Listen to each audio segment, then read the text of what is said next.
Good evening friends.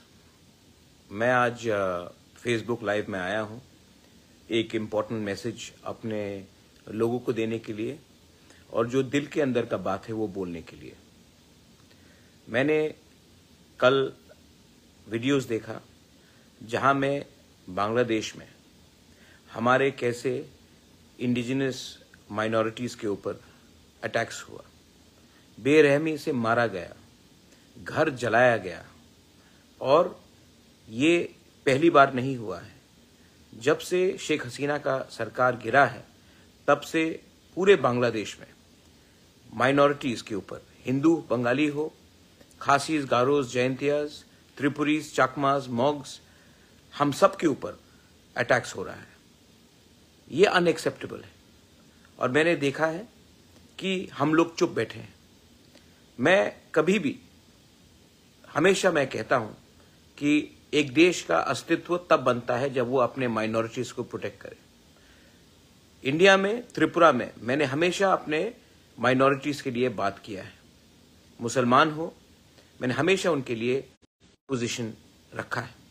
और मैं नहीं चाहता हूं कि इंडिया भी बांग्लादेश जैसा बने। लेकिन जब हमारे इंडिजिनस बंगालीज, क्रिश्चियंस, बुद्धिस्ट्स के ऊपर ऐसा अत्याचार हो रहा है तब हमको भी सोचना पड़ेगा कि हम लोग अपने लोगों को जो बॉर्डर के उस पार है उसके बारे क्या करें।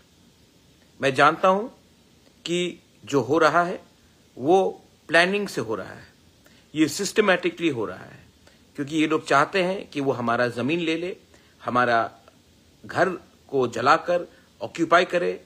और ये लोग मजहब के नाम में हमारे जमीन, हमारे बीवी, हमारे बहन, हमारी माँ के ऊपर अत्याचार कर रहा है, हमारे यूथ को मार रहा है। This is unacceptable. आज तिपरा-मोथा ने, YTF ने बांग्लादेश हाई कमीशन के सामने प्रोटेस्ट किया, पीसफुली किया, लेकिन प्रोटेस्ट किया। बांग्लादेश के हाई कमिश्नर को भी मालूम होना चाहिए कि अगर हमारे लोगों के ऊपर ऐसा अटैक हुआ तो उनको भी जवाब देना चाहिए।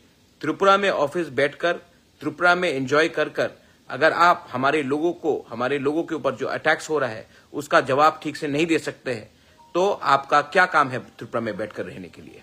जवाब आपको देना पड़ेगा, एक्सप्लेनेशन आपको देना पड़ेगा। और मैं रिक्वेस्ट करता हूं गवर्नमेंट ऑफ इंडिया के सरकार को कि आप भी स्ट्रांग स्टेप्स लीजिए। हमारे लोग वहां में रोज मारे जा रहे हैं, हमारे महिला के ऊपर अत्याचार हो रहा है और ये लोग रुकेंगे नहीं जब तक इंडिया ये मैटर को यूनाइटेड नेशन में नहीं ले जाता है। The time has come for India to raise this issue and expose Bangladesh in front of the entire world. I appeal to the government of India that this matter should be raised. The rights of the minorities being attacked in Bangladesh should be raised in the highest level in the United Nations.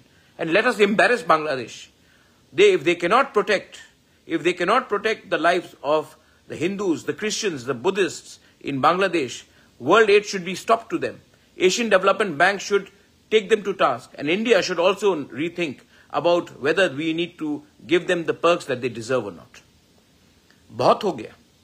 और मैंने देखा है कि हमारे बहुत लोग डरते हैं आवाज उठाने से। आप लोग डरने से कुछ नहीं होगा। हम इंडिया में उसका जवाब मुसलमान के घर को जलाकर नहीं करेंगे। That is not the culture of Tripura. यहां में हम माइनॉरिटीज का सुरक्षा करेंगे, लेकिन जब भी अत्याचार होगा उसका जवाब हम उनको बांग्लादेश में, इंडिया को भी सोचना चाहिए। अगर बांग्लादेश अपने माइनॉरिटीज को प्रोटेक्ट नहीं करता है तो एक अलग देश बनाया जाए, क्योंकि ये जो वो कर रहे हैं उन्होंने पहले भी किया, नोआखाली में किया, काप्ताई डैम के समय किया, कुमिल्ला में किया और आज फिर से कर रहे हैं। और हम लोग हमेशा चुप बैठे हैं, इसके लिए ये लोग करते रहते हैं। मत भूलिए हमारे तिपरासा लोग, महाराजा बीरचंद्र लाइब्रेरी कुमिल्ला में उसको जला दिया गया। 3000 पुरानी किताब जो हमारा इतिहास था उसको जलाया गया। क्या करना चाहते ये लोग? क्या इनका मकसद है?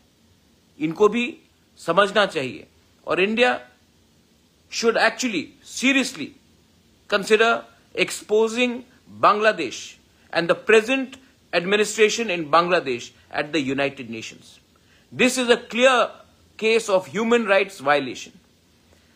जब बांग्लादेश को पूरे दुनिया के सामने हम एक्सपोज करेंगे, तभी ये सब चीज को रोकेंगे.